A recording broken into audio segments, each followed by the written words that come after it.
Okay, what this next tutorial is going to do is going to talk about a simple state machine. So what's going to happen is we're not going to use a serial port here.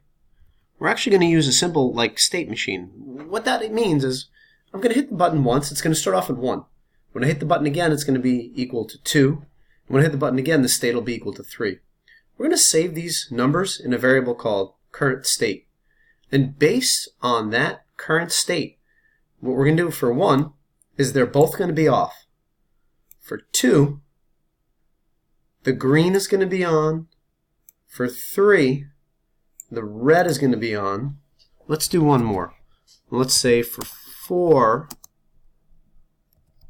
the green will be on. So let's go ahead and write down our rules for our state here. So 1 equals both off, okay? 2 is going to equal red on, green off. 3 is going to equal green on, red off. And 4 is going to equal both on. Okay? So we're going to go ahead and set up this state. We're going to do it kind of similar to what we did last time, but with a little wrinkle. Okay. So let's go ahead and start with our LED pin 9. I have another LED pin for my, let's see, 9 is my red and my green is at 11. So I'm going to call this red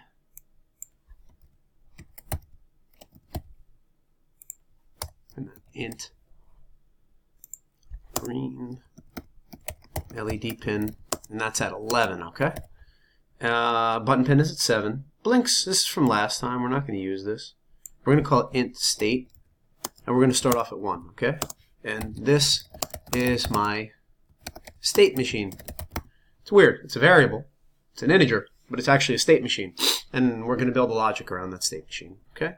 So let's go ahead and do this stuff. So we have to say red LED pin.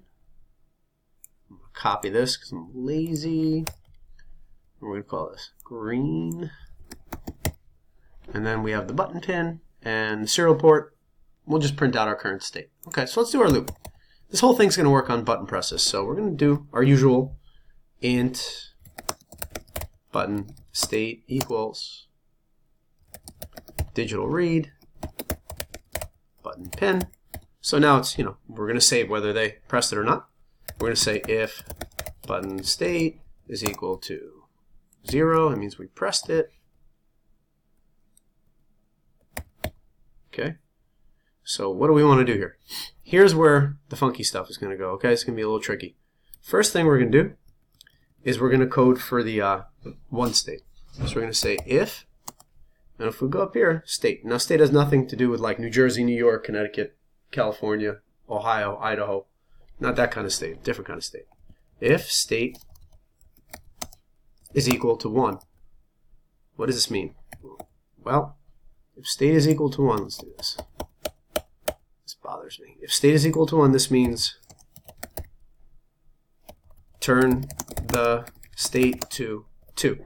So we're always going to go one more than the state. So if state equals 1, we're going to say this.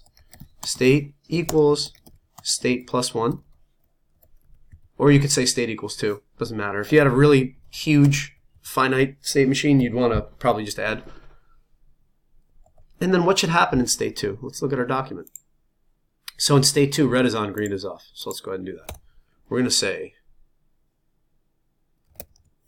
digital write red LED pin. All right, what was it? Red is on. Red LED pin high. Okay. Digital write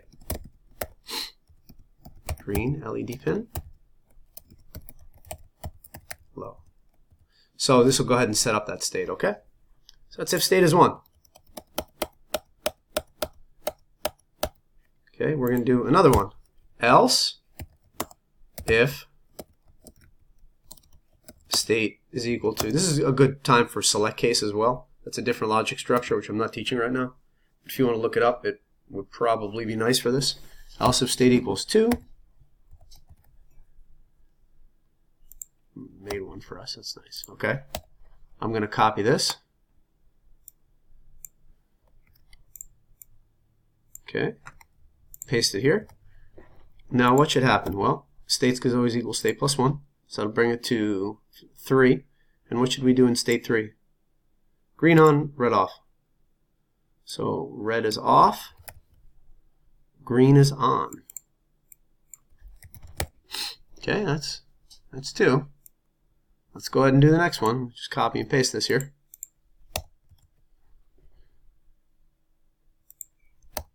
Else if state, so we have if state is equal to 1, do this. Else if state is equal to 2, go ahead and do that. Else if state is equal to 3, I think I said they're both on. Okay. And then finally, we could just put else. We don't have to put else if here. Okay, and we'll make a little one for us here. And I'm going to go ahead and copy and paste this. There's one thing I'm going to do, though. It's a little bit different.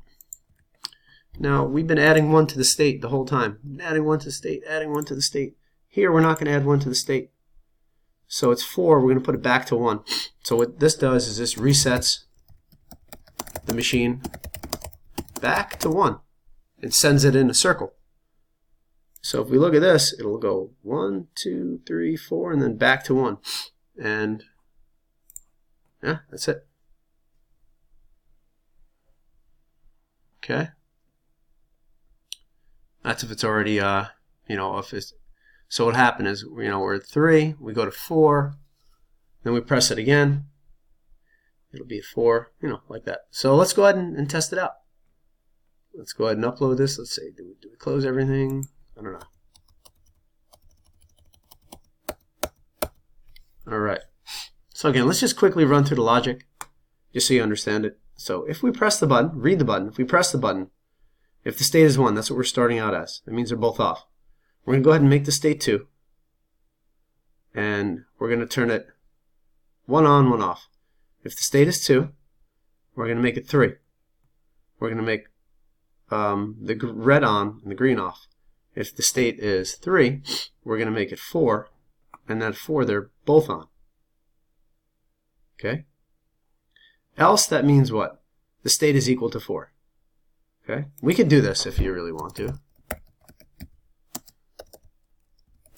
Makes it actually a little more readable. You don't have to do that, but it makes it a little more readable. So if the state is 4, make it back to 1, and there's a little issue here. So there's a problem here. These are actually wrong. When it's 1, what should happen is they both should be off, or low rather. Low and low. Because right here it's already 4, and then we make it 1, so it's 1 now, and turn them all off. So let's go ahead and test this thing out. Let's upload it. Call it whatever, doesn't matter. Alright, so let's go ahead and press our button. So that's 1 press, 2 press, 3 press. Okay, I'm running into a little problem with my code. And here's the problem. When I hit the button, I'm not giving myself any delay. So I'm going to do a delay of like 170. And what this will do is it'll give me time to release the button before it registers a bunch of clicks. While it's down, it'll keep registering clicks. So this delay will basically give the user time to press the button. If you want to do 200, you could probably do 200. Depends on your machine. It's 200. Let's try it. Okay.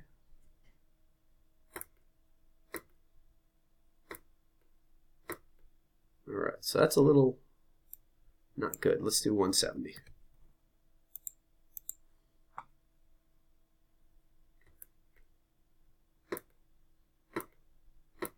Okay, this works pretty good. Okay, good. The last thing we'll do, since we have a few minutes left in the video, let's just go ahead and print out our state. Let's go ahead and print out our state.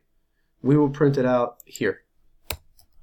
We'll say serial.println state equals plus state. Okay, and let's check it out. Okay.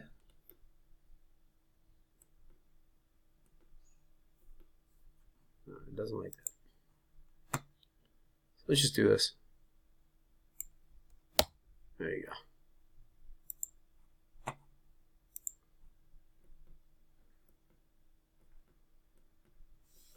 So that's good. 1, 2, 3, and 4. That's our state. If you want to make it look a little better, you could do something like this. This might help you out a little bit more. Serial dot print state equals. So right here, we're just sort of formatting our printing so it looks a little better. You'll see what this does in a second. Remember, print ln puts in a line between them. Print won't. So it'll print on the next line. It'll print right next to it. So let's take a look. So that makes it look nice, just so it's nice and readable. Okay, so hopefully you understand the logic that went into it and what a state machine is. It's exactly this. It holds the permanent state. That, you could use it to keep lights on and off. You could use it to do all kinds of things. But this is the basic idea of a 4-state simple machine. Okay, I hope you found this tutorial helpful and you're able to use this to solve the programs.